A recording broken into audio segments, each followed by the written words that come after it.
Hey guys, Drifter here. Welcome to the finals, Season 9. It should be obvious from this video that I have not been able to beat my addiction to the finals. I am still hopelessly addicted to this game and spiraling into the black hole that is the lore and the meta, and I really love it. I think it's pound for pound the best shooter on the market, and it's free to play, so I'd encourage you to try it out. But what I'm here to talk about is Season 9 and the ridiculous amount of changes that Embark Studio has rolled out. They've dropped a massive new map, which I'm very happy to announce is one of the ones from my Finals Fantasy wish list. We made a video about a month or so ago now where I wished for a whole bunch of new maps, and one of them I wished for Chongqing City, which is sort of an advanced technological megacity in China. And, well, Fang Wayi City released, and it looks a lot like Chongqing, and it looks a lot like exactly what I was asking for. I think it's very cool. That's the big reveal for this season, is that we have a Chinese map. Almost every game company and game studio now has a China or Pan-Asia season, but I love them. I feel like this map is very cool. We've got new, modern, like technologically advanced Chinese architecture right next to thousand-year-old temples that are being preserved, much like they are in a variety of cities in China. So we have two distinct types of architecture smashed into one. The city is very normal. It's sort of city-looking during the day. It's got a lot of concrete. The temples are clear. We've got that beautiful golden stone, golden roofs and white stone and trees everywhere. But then at night, everything lights up neon and goes like full cyberpunk electric and ends up looking like an almost completely different map. I think the map design is really good. They've got a lot of very elevated areas. You've got a mall you can fight in, a couple of temples you can fight in that gives you more of those old school like Kyoto vibes. There's a clustered residential section of town, which is like Kowloon City. You just jump rooftop to rooftop doing parkour and busting through people's living rooms. A couple of skyscrapers, a couple of bridges that you can drop, and zip lines everywhere. It's very vertical, very big, very crazy, and I very, very much so like it. So Fang Wayi City is the biggest thing that dropped in the new season, but of course a whole bunch of other stuff has come out. Embark Studios has released a new Battle Pass and Ultimate Battle Pass with tons of rewards. It shouldn't be surprising in the Pan-Asian season that almost all of the rewards are dragon themed, or Chinese zodiac themed, or gold themed, or in some way sort of Asian or mostly Chinese culture adjacent. Tons and tons of new unlocks.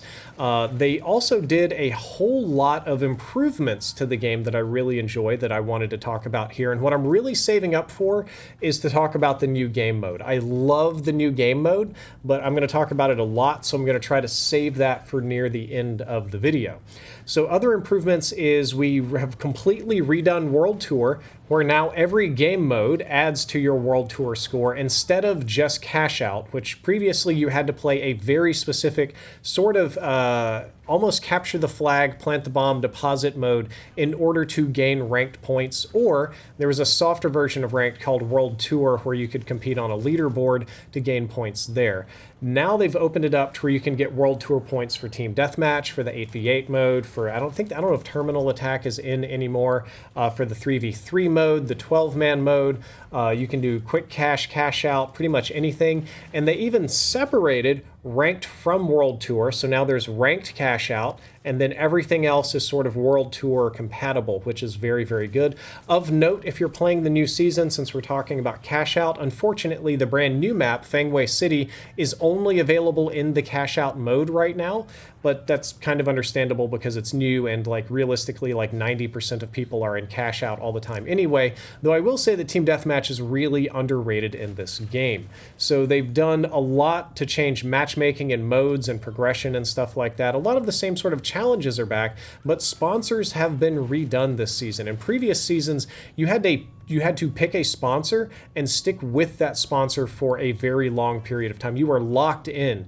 You signed that contract, and just like real life, you were exclusive.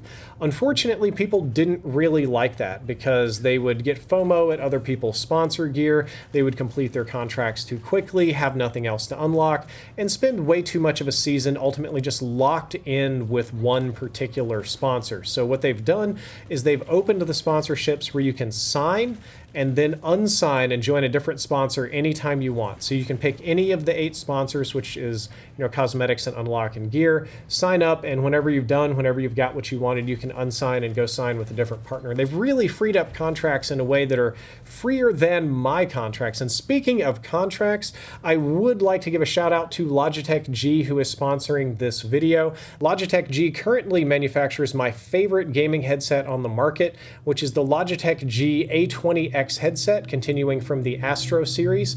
It's basically the new A20 wireless, but it's also PC compatible. The G522 is very similar. Love the form factor on the ears, god tier mic, and if you're curious about this product, there are links down there below in the description.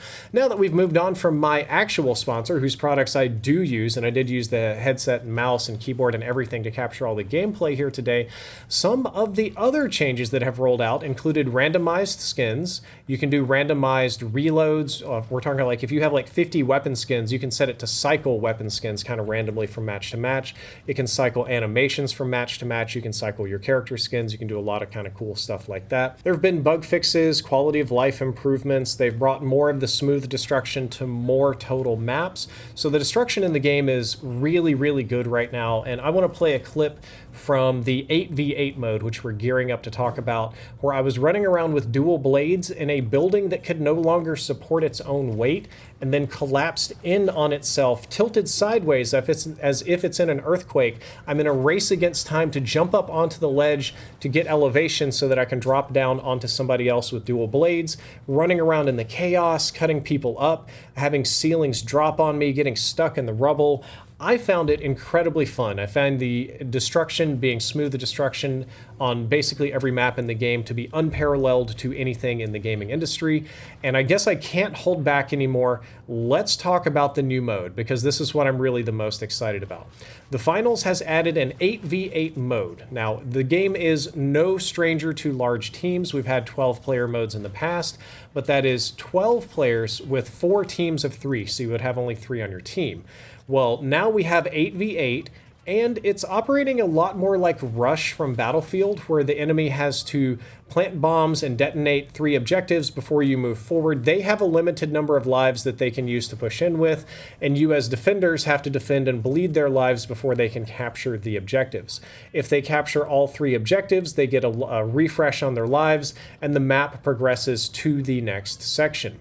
I think the game mode is really smart because it's very clearly designed to appeal to and compete with Battlefield fans, and Battlefield is the dominant FPS game on the market right now, so that just makes total sense to me. The other things that I like about it is that it really kind of squeezes the combat together. The segments that you fight in aren't particularly big.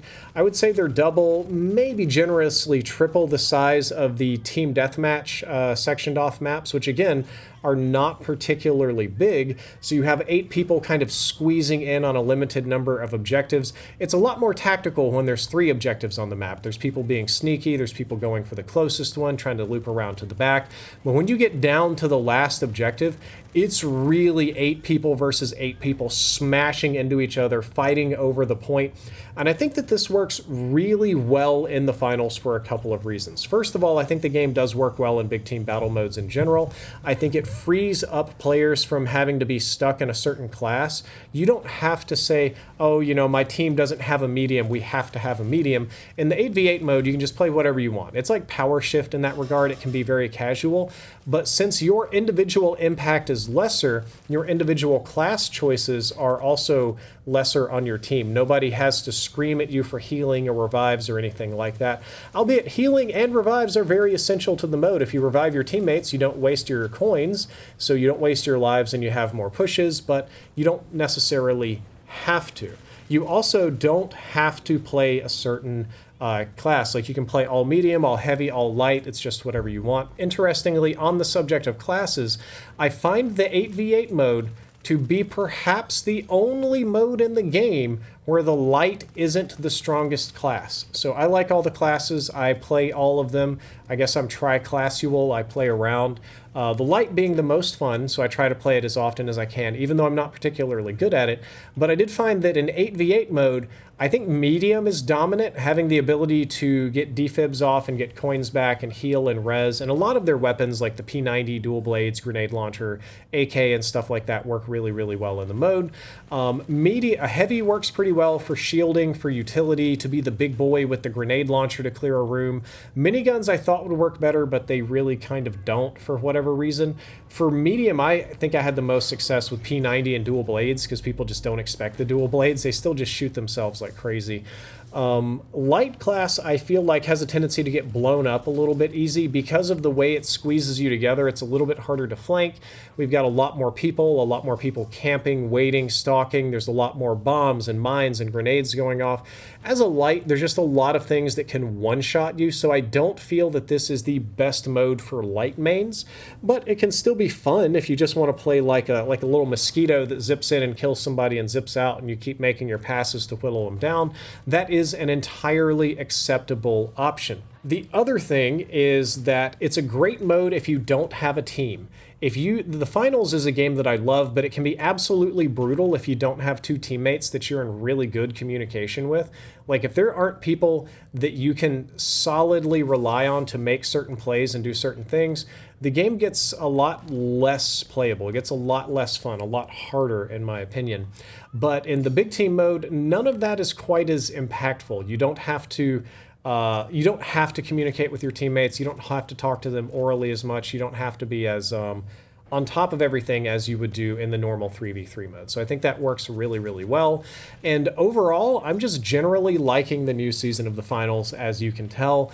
I'm going to be playing this more. You'll see it more in various videos. I'll have a couple of topical videos. You might even use this for like gameplay commentaries even, just kind of depending on the popularity of it. I was thinking about bringing back story time. But yeah, if you haven't had a chance to check it out, by all means, go check it out. I'm very excited. Oh, and one other good thing that happened, I got accepted into the Embark Creator Program, so now I am an Embark partner. I get exclusive in-game items, and every season I get a couple of battle passes and game codes to give away, which I did give away for free for those of you that were able to make the stream yesterday. So thank all of you for coming to the stream and chatting. I had a wonderful time. I had a great time playing. Thank you for all of you that watched this video. I hope that since the finals is free, that some of you bother to just install it and kind of see what it's like. Now is a great time to jump in. I can already tell this is going to be a great season. If you've ever wanted to try the game, now is the time. Guys, that's all for this video. I hope you enjoyed it. I hope you learned something useful. If you did, don't forget to like, favorite, and subscribe. Drifter out.